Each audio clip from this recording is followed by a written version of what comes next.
ఈరోజు తెలంగాణ రాష్ట్రంలో జరుగుతున్నటువంటి దుర్మార్గమైన వ్యవస్థ ఏదైనా ఉందంటే అది కేవలం విద్యా వ్యవస్థనే.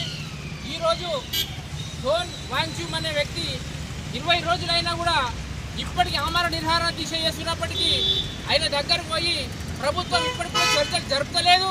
మరి నీట్ పరీక్ష ఎందువలన మరి లీక్ అయింది అనే విషయము ఎవరు చెప్పాలంటే కేంద్ర విద్యాశాఖ మంత్రి అయినటువంటి ధర్మేంద్ర ప్రధాని అయినటువంటి దొంగ నిర్మూలమైనటువంటి ప్రభుత్వం మీద నడుస్తూ ఉన్నది. కేంద్ర ప్రభుత్వంలో ఇలాంటి జరగాల్సిన అవసరం లేదు. కానీ ఇదంతా కుమ్మక్కయ్యి 28 లక్షల మంది విద్యార్థుల జీవితాలతో ఆడుకున్నారు. మరి ఇప్పటికే 12 మంది చనిపోయారు.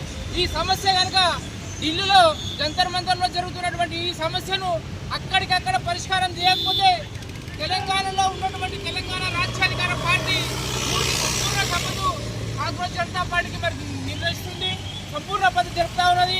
ఈరోజు తెలంగాణలో ఉన్నటువంటి మెదక్ జిల్లాలో ఉన్నటువంటి నాయకులంతా కాంగ్రెస్ పార్టీకి సంపూర్ణ సంఘీభావం చెప్తా ఉన్నారు.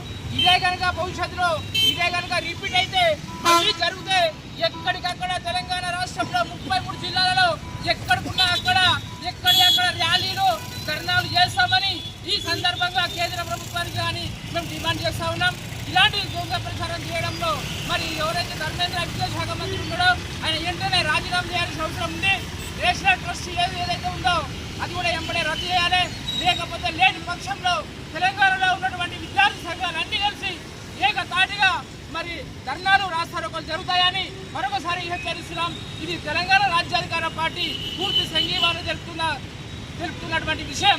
తెలంగాణ రాష్ట్రంలో జరుగుతున్నటువంటి విషయాన్ని మండిపడడంలో ఎలాంటి సందేహం లేదు. అందుకోసమే ఈరోజు మెదక్ జిల్లాలో ప్రారంభమైనటువంటి ఈ యొక్క దశ తెలంగాణ 33 జిల్లాలో అన్ని వర్గాలకు పోతా ఉంది. ఈ సమాచారం రాష్ట్రం అంతటా రాష్ట్రంలో జరుగుతున్నటువంటి దుర్మార్గాన్ని నిర్మూలన పార్టీ తెలంగాణ రాజ్యాధికార పార్టీలో మేమందరం ఏకంగా మరి కాంగ్రెస్ పార్టీకి సంఘీభావం తెలుపుతున్నాం.